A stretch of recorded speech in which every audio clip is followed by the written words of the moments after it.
Bonjour à tous et bienvenue dans cette nouvelle vidéo avec la princesse Cassiopée. Bon, désolée pour ma petite tête fatiguée et désolée pour la vidéo qui n'est pas sortie la semaine dernière, mais j'étais en examen. C'était la dernière ligne droite pour ma L3 de japonais, donc je devais vraiment me concentrer à fond les ballons pour bien gérer cette semaine. Donc là, j'ai encore pas mal d'examens ou de devoirs à rendre, mais vu qu'il n'y a plus les cours en même temps, ça va. Aujourd'hui, on va se retrouver pour une vidéo sur Miraculous Ladybug. D'ailleurs, un petit point rapide pour la chaîne. Si tu aimes Miraculous, si tu aimes les animes, les mangas, les webtoons, je t'invite à me suivre parce qu'à partir de maintenant, je vais publier 3 vidéos par semaine. Donc ce serait trop dommage que tu loupes ça si tu rentres dans mon délire. Normalement, chaque semaine, du coup, je publierai le mercredi, le vendredi et le samedi à 21h. Il y aura une vidéo manga, une vidéo webtoon, une vidéo Miraculous/art en fonction de si j'ai du contenu pour Miraculous ou non. Donc voilà, ça me ferait grave plaisir si on pouvait atteindre les 1000 follow sur YouTube. Franchement, ce serait énorme, donc je compte sur toi. Et merci beaucoup et rejoins les mignons! Du coup, dans cette vidéo, on va parler des 3 premiers épisodes de la saison 4. Je vous avais déjà mentionné le premier épisode, mais je vais revenir un petit peu dessus. Et particulièrement, du coup, sur l'épisode 3 qui m'a beaucoup marqué.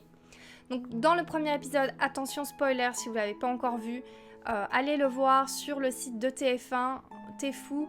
Et normalement, il est disponible en replay, donc go les gars. Donc le premier épisode, Vérité, il mettait en scène en gros le début de relation entre Marinette et Lucas et la fin de ce début de relation et surtout la réalisation pour Marinette du fait que tant qu'elle aura des secrets et une vie de super-héroïne à sauvegarder en plus maintenant du fait qu'elle ait un rôle de gardienne, c'est très difficile pour elle de gérer cette double identité avec des activités en dehors de l'école et malheureusement ça a mis à mal son début de relation avec Lucas, ce qui l'a profondément mise très mal parce que elle se rend compte qu'elle va pas pouvoir vivre une adolescence normale tant que Papillon œuvrera. Le second épisode, il parle plutôt du coup de la relation Adrien-Kagami. Donc on notera quand même que Adrien s'en battait un peu les steaks que Marinette soit avec Lucas. Je crois qu'il est même pas au courant que c'est fini entre eux. Alors que Marinette, ça lui a fait mal au cœur qu'il soit avec Kagami. Donc pour moi, encore une fois, la relation Marinette-Adrien de ce point de vue-là, c'est un peu malaisant parce que Adrien, il est vraiment inconscient s'il a des sentiments pour Marinette de ce qu'il ressent pour elle. Et pour moi, Marinette, elle mérite quelqu'un qui lui apporte du soin, de l'attention et de l'amour. Et elle n'a pas besoin de donner son cœur totalement à quelqu'un qui ne lui rend pas. Donc du coup, ça me dérange un petit peu cette dichotomie des relations entre eux, mais j'espère que ça va s'améliorer parce que de toute façon, l'objet des 2 épisodes-là, c'était vraiment pour nous montrer en gros la solitude et le mensonge permanent dans lequel vivent ces personnages et le mal que ça peut leur faire. Et je pense aussi que c'était pour nous montrer qu'au final, il n'y a que 2 qui pourraient se comprendre, entre guillemets, vu qu'ils vivent les mêmes expériences. Donc malheureusement, je parle pour moi parce que je préfère Lucas, mais je pense que effectivement c'est pour construire le scénario, pour se diriger vers le Adriennette. Je sais pas exactement comment, mais ça, je ne m'inquiète pas. Thomas Astruc trouve toujours le moyen de nous étonner. Il n'y a pas de souci, j'y crois. Et honnêtement, le deuxième épisode avec Kagami, j'ai pas spécialement adoré. C'est un épisode passe-partout, mais c'est peut-être parce que je suis moins attachée au personnage. Éventuellement, ce que j'ai trouvé intéressant, et ce que j'ai vu d'ailleurs en ligne dans une vidéo, c'était le parallèle avec l'épisode de Marinette, et le fait qu'ils vivaient la même chose plus ou moins en même temps. Bon, c'était à des degrés différents, d'un point de vue différent, mais alors du coup, c'était intéressant de voir le cheminement des actions et le fait que comment ça se fait qu'Adrien n'a pas entendu que tout le monde disait que Marinette était amoureuse de lui, blablabla, donc c'était un petit peu intéressant de ce point de vue-là. Et puis on a un côté un peu plus clair avec Kagami qui dit qu'elle veut plus revoir Adrien pendant un moment, donc elle, je pense qu'elle va être out du cadre pendant un moment. Par contre, Lucas, c'était quand même un petit peu plus positif comme fin, je veux dire, il l'avait consolé, donc moi j'ai le secret espoir, c'est mon cœur de fan. J'espère qu'ils vont quand même continuer à garder le contact, et d'autant plus que du coup, avec le 3e épisode, On a vu les filles qui sont au courant de la rupture entre Lucas et Marinette et Aelia qui était complètement triste de ne pas avoir été au courant et l'a appris de fil en aiguille parce que Lucas l'a dit à Juleka et Juleka l'a dit à machin, qu'il a dit à truc, qu'il a dit à machin et de fil en aiguille elle l'a su mais du coup les filles sont vraiment inquiètes pour Marinette et elles comprennent pas ce qui se passe et je pense que voilà, il y a Aelia qui a dit qu'elle avait entendu Marinette pleurer dans les toilettes, etc. Donc déjà ça me fend le cœur pour elle parce que ça veut dire qu'elle était vraiment attachée à Lucas. C'est pour ça que j'y crois, bordel, parce qu'elle se mettrait pas dans un état pareil si elle s'en battait les couilles, si c'était juste un remplacement. Je pense vraiment qu'elle avait de l'affection pour lui. J'espère que ça va reprendre d'une façon ou d'une autre et j'espère voilà que maintenant, vu la révélation à la fin de l'épisode, vu le fait qu'elle a avoué à Alia, et je suis trop contente parce que si vous regardez ma vidéo avec les choses que je voyais venir, le cheminement de l'épisode, etc., je l'avais quand même pressenti. Bon, vous allez me dire avec toutes les bandes d'annonces qu'on avait vues, c'était pas sorcier de deviner, mais je suis quand même contente d'avoir deviné certains points, dont le fait qu'elle allait le dire à Alia, même si c'est pas mon choix favori. Je le comprends parce que Alia s'est défaite de l'emprise de Hawkmoth et Shadowmoth.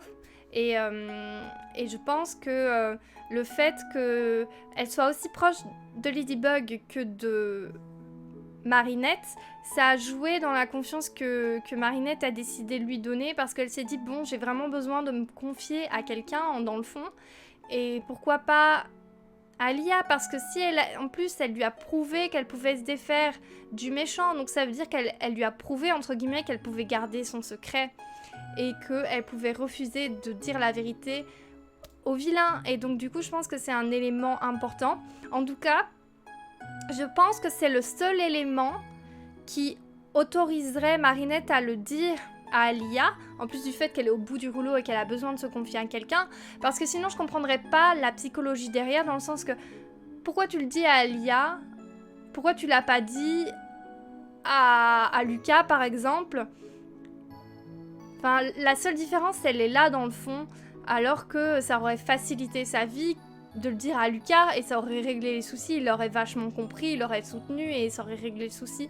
Donc je pense que la nuance c'est le fait que Alia lui a prouvé qu'elle avait réussi à se défaire de l'emprise de Shadowmoth. Et voilà, maintenant il y a aussi une autre théorie dont j'ai discuté avec deux amis, l'idée que peut-être d'une façon ou d'une autre, dans le prochain épisode, on reviendrait en arrière en fait sur la révélation que Marinette a fait à Alia, genre peut-être utiliser le Kwami du retour dans le temps pour retourner dans le temps et effacer ce moment-là, et que Marinette malgré tout garde en elle l'étreinte de compassion. Ou alors, peut-être qu'il y aurait un autre moyen pour effacer momentanément la mémoire d'Alia, mais j'espère vraiment que ça va pas se produire. J'espère que Marinette va pouvoir avoir sa petite relation Sakura Tomoyo, avoir quelqu'un à qui se confier, et surtout quelqu'un qui puisse la backup. Mais qu'est-ce qu'elle fait? Mais oui, je t'ai vu. Bah oui, mon chat. Et du coup, quelqu'un qui puisse la backup. Je pense que là déjà ça va rajouter une dimension à la série, mais je me demande à quel point Marinette va informer Aelia de ce qui se passe, parce que je pense que néanmoins dans le but de la protéger, elle va quand même limiter le nombre d'informations qu'elle va lui confier. Donc à voir comment ça va se mettre en pratique, surtout que dans Masterfoo qui se déroule plus tard, est-ce qu'on voyait Alia ? Non, on voyait pas. Mais Marinette avait l'air d'aller mieux. Donc, pourquoi pas. Mais je pense pas qu'on ait vu Alia dans cet épisode-là. Mais ça pourrait être un indicateur. Mais non, je pense pas. Je pense que c'était vraiment en mode où ils étaient en vacances et tout. C'était un peu spécial. Donc oui, la suite de la série... Je sais pas, je suis sur Twitter quelques personnes qui travaillent dessus et du coup ils nous disent qu'à chaque épisode on aura nos chocs, etc. Donc là j'attends le prochain. Quel est le choc? Préparez-moi. Et oui, sinon en termes de nouveautés, je sais pas si vous avez vu la frise chronologique qui est sortie concernant le fait qu'on aura une saison 5, une 6, une 7ème Donc je pense qu'on en a jusqu'en 2023, je sais plus exactement, j'ai pas la frise en tête, je vais vous la mettre. Et du coup, il va y avoir aussi encore plusieurs films, donc Londres, Brésil et Afrique. Enfin, des sortes de comme Miraculous World, voilà. Et en plus de ça, il y a le film du coup qu'ils ont prévu de sortir, mais il y en a un deuxième qui est en préparation. Et ils ont oublié de le mettre sur la frise chronologique, mais il y a aussi le Miraculous World du Japon. Donc j'ai trop hâte en fait. Beaucoup trop de choses pour le Miraculous World. Et c'est la raison pour laquelle vous devez me suivre les gars, parce que je vais suivre tout ça avec une grande attention. N'hésitez pas, vous, à me partager vos coups de cœur, les moments que vous avez appréciés dans l'épisode, ce qui vous a fait réfléchir, ce que vous prévoyez pour la suite. Moi, j'ai juste hâte de voir le développement des relations. Zoé qui va bientôt arriver également. Comment Chloé, maintenant, elle se situe par rapport à Ladybug et les Miraculous, tout ça, vu qu'on sait qu'elle va passer du bad side. On va encore avoir la vilaine Renarde qui traîne, qui est normalement à des contrats avec Adrien, qui va essayer de le faire chier. Heureusement, il est quand même clairvoyant pour ça, même s'il est très naïf comme garçon, il est clairvoyant sur ce point de vue-là.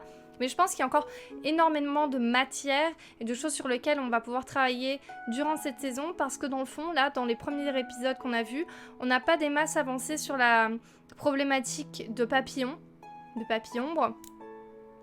Et je pense qu'il y a aussi quelque chose à creuser de ce point de vue-là. Donc encore une fois, du côté de la famille de la maman d'Adrien, du côté maintenant de l'assistante. Je suis désolée, j'ai honte. J'ai oublié son nom, mais j'ai son visage devant les yeux. Bref, on ne sait pas si elle va mieux, si elle est toujours alitée ou pas. Nathalie, voilà. Ouf, ça va mieux. Donc je pense qu'il y a encore vraiment plein d'éléments à développer.